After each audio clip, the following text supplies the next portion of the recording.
Eu quero começar com algumas perguntas para você. Quem é que nunca se decepcionou com algo ou com alguém?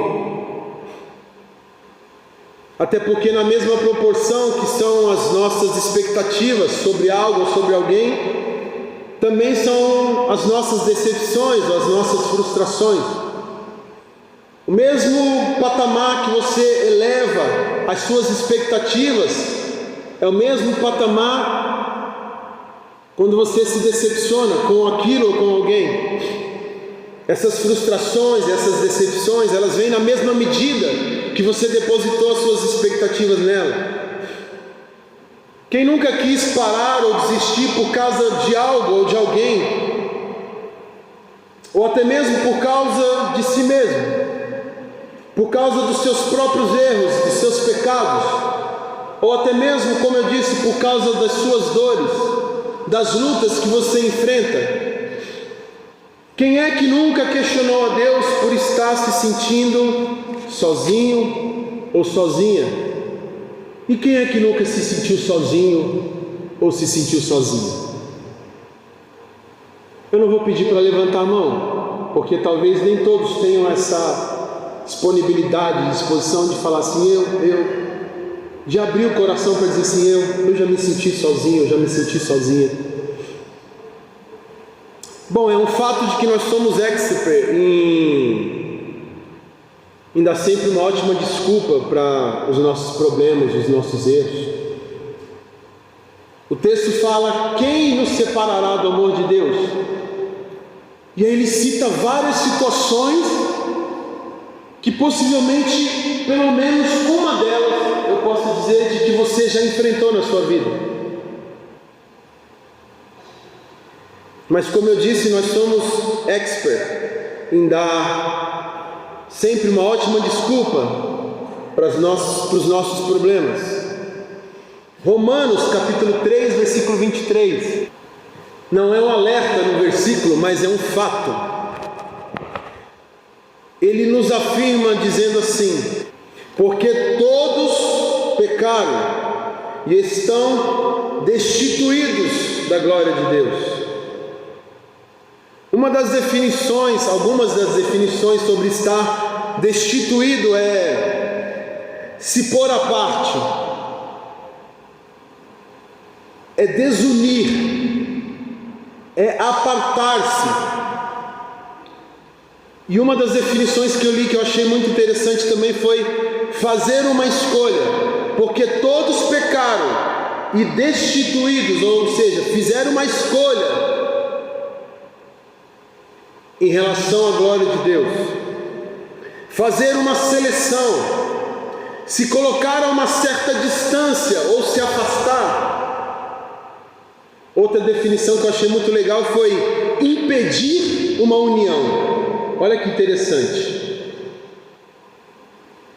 Impedir uma união ou a ligação entre os dois, né? Separar também é determinar um limite. Quem poderá nos separar do amor de Deus? É sempre interessante você voltar com as definições ao texto que eu li para que você entenda o que Deus quer dizer com tudo isso que eu estou lendo. Então, quem nos separará do amor de Deus? Ou quem vai nos desunir do amor de Deus? Quem vai nos apartar do amor de Deus? Quem vai fazer essa seleção em relação ao amor de Deus? Quem vai fazer essa escolha em relação ao amor de Deus? Quem vai criar essa distância entre nós e o amor de Deus? Quem vai se afastar do amor de Deus? Quem é que vai impedir essa união em relação ao amor de Deus? Quem é que vai impedir essa ligação entre nós e o amor de Deus? Quem é que vai determinar um limite em relação a nós e o amor de Deus?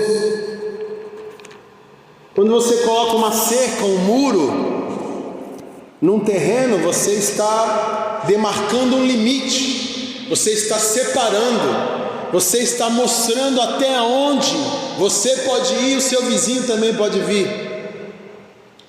E eu estou falando exatamente sobre isso. Quem nos separará do amor de Deus? Quem é que vai colocar um limite nisso? E uma última definição que eu quero falar para você, que eu achei muito interessante também, é deixar de ser um. Quem nos separará do amor de Deus? E aí você inclui essa frase no lugar de separará do amor de Deus. Deixar de ser um. Porque quando você separa, você deixa de ser um. É um texto que a gente lê muito nos casamentos, não é? Sobre a união, sobre ser um. Deixará o homem, sua mãe, seu pai, vai se unir a uma mulher, a sua esposa, e eles vão ser um só. Então, eu volto a recitar o texto. Quem nos separará do amor de Deus?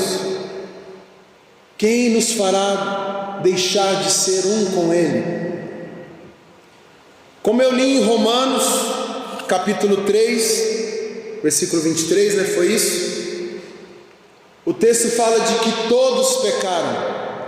E talvez seja a resposta que você tenha. Como eu disse, nós somos expert em gerar desculpas para os nossos problemas e para aquilo que a gente pensa que se torna confortável bastante, para que a gente se limite a viver numa vida confortável, seja ela cristã ou até mesmo de pecado. O que o senhor quer dizer com isso, pastor? Sobre vida cristã e de pecado é simples. Eu sou pecador mesmo. A Bíblia mesmo tem textos que me deixam nesse conforto, dizendo: aquele que é sujo, suje-se mais ainda. Então eu estou sujo, não adianta, é melhor que eu já chute o balde. Vamos deixar isso para lá. Eu sou errado mesmo, eu sou pecador mesmo. Está aí o texto me justificando, dizendo: porque todos pecaram e já estão destituídos da glória de Deus, já estão separados da glória de Deus. Lembre-se de que o texto base é: quem nos separará do amor de Deus? E talvez você tenha lido isso a vida toda pensando: está aqui uma boa resposta. Por que é que nos separará do amor de Deus? Porque todos pecaram, e isso faz separação da glória de Deus. Então o pecado nos separa de Deus? Sim ou não? Sim? A resposta é sim. Sim, o pecado nos separa de Deus. Versículo 39 de Romanos capítulo 8. 39. Nem a altura, nem a profundidade, nem alguma outra criatura nos poderá separar do amor de Deus que está em Cristo Jesus nosso Senhor. Olha só que interessante.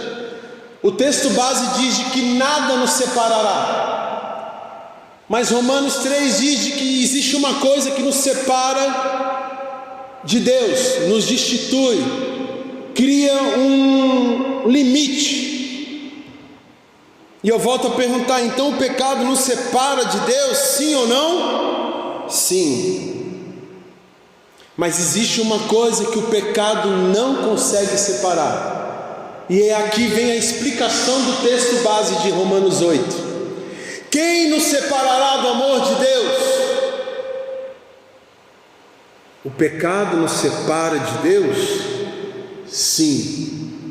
Mas o pecado não consegue nos separar do amor de Deus.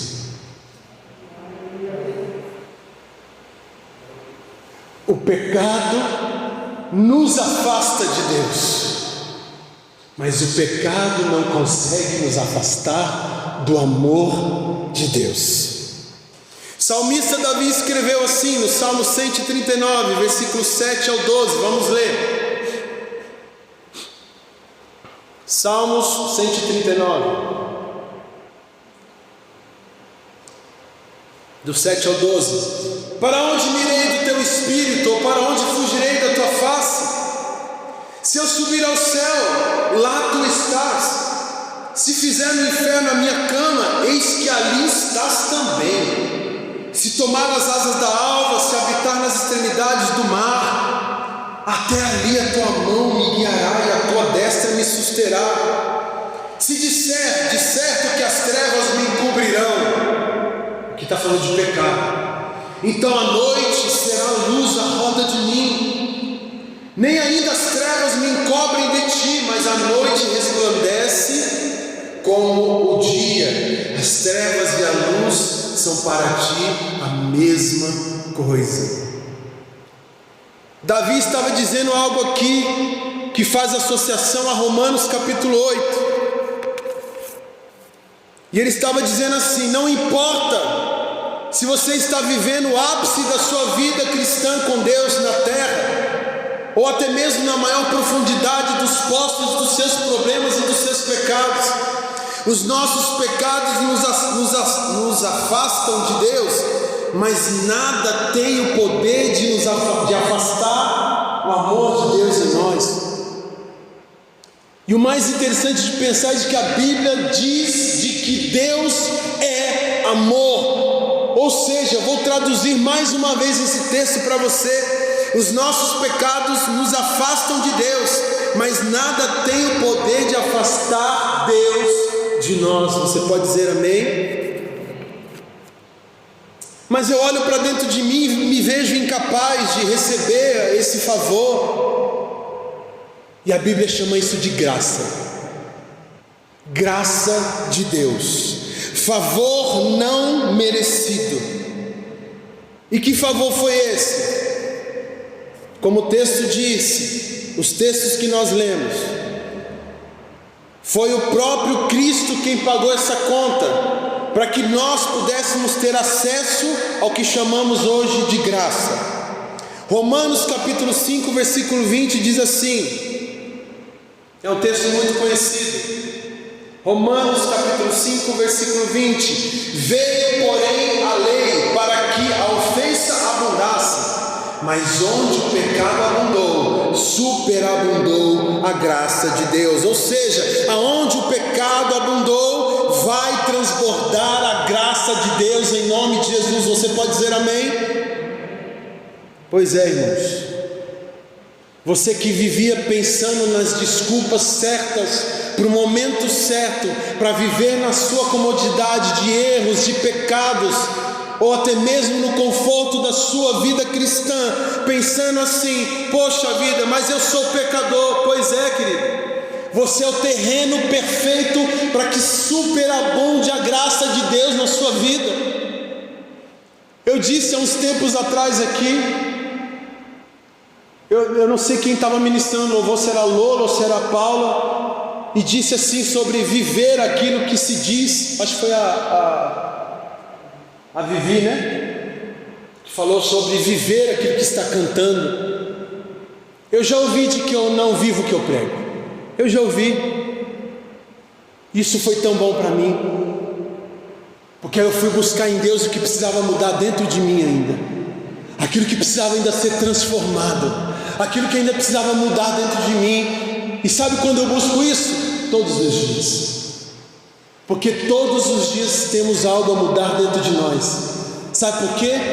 Porque vivemos na imperfeição do mundo, mas nós não queremos nos abraçar com o mundo, porque o que nos separa de Deus são os pecados. Porém, Deus não se afasta de nós, porque o seu amor, ele é imutável, ele é incondicional, e isso ninguém pode mudar. Romanos 8,38 diz assim: pois eu estou convencido, 8,38, porque estou certo de que, ou seja, eu já estou convencido, em uma outra tradução, acho que na NVI está dizendo assim, porque eu estou convencido. E aí eu volto mais uma vez na chave, se você fechou a porta mesmo ou não. Porque você precisa estar convencido, assim como em Romanos está escrito. João 16, a partir do versículo 7 e 8, diz assim: de que quem convence o homem dos seus pecados é o Espírito Santo de Deus. Porém, você precisa entender a questão da metanoia de Romanos capítulo 12, que diz assim: de que nós somos transformados pela renovação da nossa mente. Ou seja, o Espírito Santo nos convence do pecado, porém quem traz entendimento sobre a transformação deve ser a sua mente em relação a você. Ficou difícil? Eu vou tentar explicar melhor. Quem nos convence do nosso pecado, dos nossos erros, é o Espírito Santo de Deus. Porém quem precisa gerar essa transformação na sua vida, que ele acusou em você, é você mesmo. Eu volto a dar o exemplo aqui da lâmpada, que os meninos que trabalham com pintura, o Thiago não está aqui hoje também, mas quem trabalha com polimento também, não sei se vocês já viram, geralmente eles usam um bocal de lâmpada para ficar procurando os defeitos na lataria do carro, e quem trabalha com gesso coloca na parede para ver se existem imperfeições. E a luz não serve somente para mostrar as imperfeições, mas para corrigir aquelas imperfeições. E aqui ele está falando assim: você precisa corrigir aquilo que eu mostrei através da minha luz. Ou seja, o Espírito Santo é quem nos convence, mas a transformação precisa acontecer a partir de nós. Você pode dizer amém? Transformação, aí é com a gente. Convencimento é com o Espírito Santo.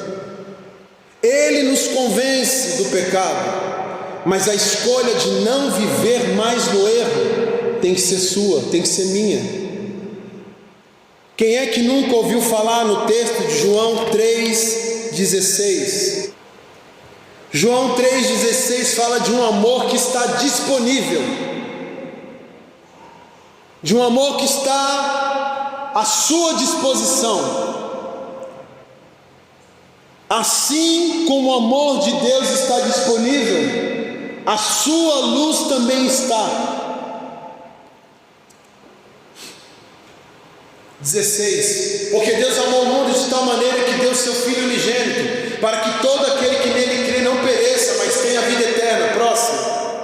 Até o 21. Porque Deus enviou seu Filho ao mundo, não para que condenasse o mundo, mas para que o mundo fosse salvo por ele. Quem crê nele não é condenado, mas quem não crê já está condenado, porque não crê no nome do unigênito Filho de Deus. E a condenação é esta: que a luz veio ao mundo, e os homens amaram mais as trevas do que a luz, porque as suas obras eram más. Ou seja, a luz veio, mostrou as deficiências, e o homem preferiu continuar sujo, preferiu continuar imperfeito, preferiu continuar com seus problemas, preferiu continuar com seus pecados, preferiu continuar com suas manchas, preferiu continuar atolado naquilo que lhe satisfazia. Mas a luz veio. Os homens amaram mais as trevas do que a luz. Sabe por quê? Porque as trevas, a escuridão encobre todos os defeitos possíveis. Próximo. Porque todo aquele que faz o mal odeia a luz e não vem para a luz. Olha só o que o texto está falando. Porque todo aquele que faz o mal odeia a luz e não vem para a luz.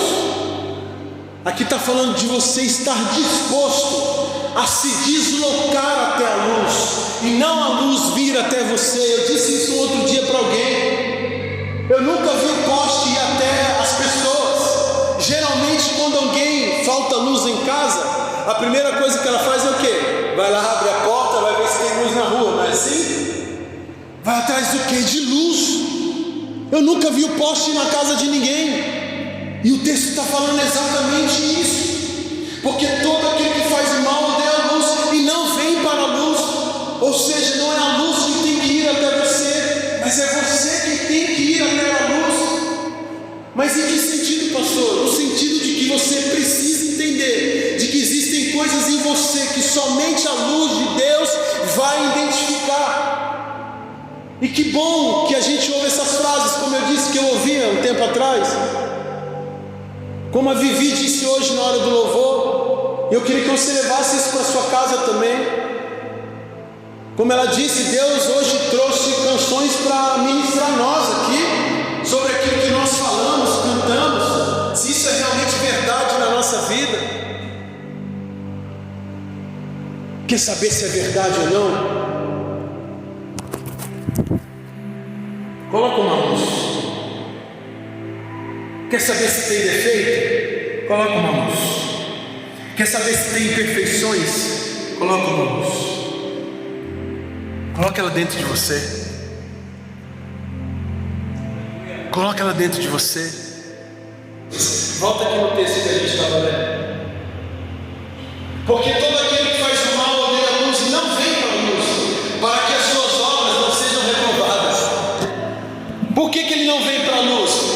Para que não sejam vistas as imperfeições, os pecados, os erros. É mais fácil viver na comodidade. É mais fácil viver na vida tranquila.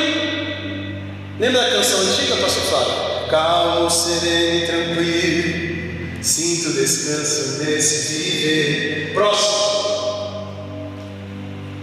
21. Mas quem pratica a verdade vem para a luz. Não é a luz que vai até a pessoa. Quem pratica a verdade vai até a luz, a fim de que as suas obras sejam manifestas, a fim de que tudo seja manifestado através da luz, porque são feitas em Deus. Quem vive em trevas tem medo da luz, mas quem vive na luz não tem o que temer. O versículo 20 conta o porquê que quem está nas trevas tem medo da luz, porque a luz identifica nossas imperfeições. Nós precisamos mudar a nossa mente, nós precisamos mudar as nossas atitudes, nós precisamos entender de que a luz é necessária para que as nossas imperfeições sejam escancaradas e corrigidas. Mas como eu disse, a resposta para Romanos 8 é: quem nos separará do amor de Deus? Nada. Nós nos afastamos, nós nos separamos, as trevas limitam, mas quando você se achega à luz, pronto, você entende de que existe uma coisa que não muda, e é o amor de Deus. O amor de Deus tem duas características, dois adjetivos que descrevem resumidamente. Primeiro, ele não muda, e o segundo é incondicional. É por isso que o texto fala de que nada vai nos separar do amor de Deus, porque nós nos afastamos de Deus, mas Deus não se afasta de nós. Você pode dizer amém? Assim sentado como você está.